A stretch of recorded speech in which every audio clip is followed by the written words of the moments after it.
I appreciate you being proactive, and it may be, but anyway, I'll give you a little feedback. I like what you're doing, and you've really are very close to the final copy here. You haven't done the assessments yet, and again, I think in the project overview and the explanation, at the end of the project will do this, this, and this, and then an objectives assessment down below. See if you have gathered data or how you will gather data to see whether or not the assessments have done. For example, you may not know until after you implement. You won't know until after you implement it. But this would be a good place to put some objectives in measurable terms. Once again, you're looking, develop a strategy for identifying, implementing. I think you are looking to implement a guided pathway concentration. So the purpose of the project, part of the project is to find strategies, but the purpose of the project is you are going to give this to somebody and propose they implement this. It'll be a finished proposal. So the strategy will be within that small point there. So all this looks good then. The setting, always watch out for those orphans. All this looks good, yeah.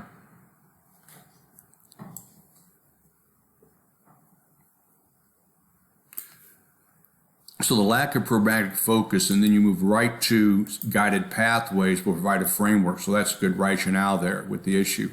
Guided pathways, everything is good here. Theoretical assessment, again, you've done a really good job here. Now, the desired outcomes of the guided pathways. And you might look at, what are the outcomes you want to see for that as the same outcomes for your project when you write those objectives. Just a really nice job of discussing how the theory supports your practice there. And again, Knowles, that umbrella andragogy theory, so important. And again, it's really nicely put together here. It's learner-centered. The guided pathways, learner-centered, self-directed learning. Malcolm Knowles fits well.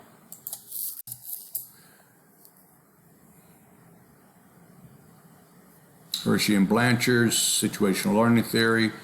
Normally you put the in-text citation as soon as you mention a specific like that. If you can get the a nice primary source from Blanchard and Hershey there.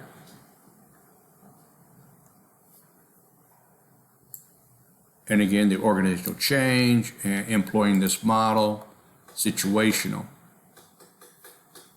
And so then you talk about the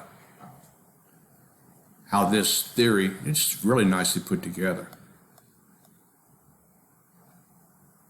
Right. Now, leaders, great leaders, all stakeholders should be leaders in this. So you might consider, especially had this participative and situational leadership, instead of great leaders, all stakeholders have the capacity. All stakeholders are leaders, and they should be recognized, something like that.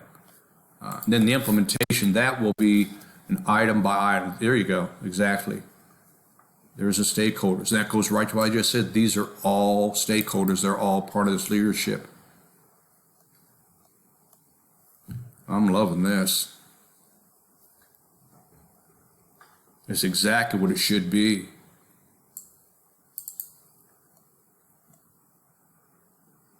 Wow. If I'm one of these stakeholders and I get this, here's a person that understands what we need and how to get that done, the process. So everything looks good there. Right. And that's the importance of including all these stakeholders from the very beginning.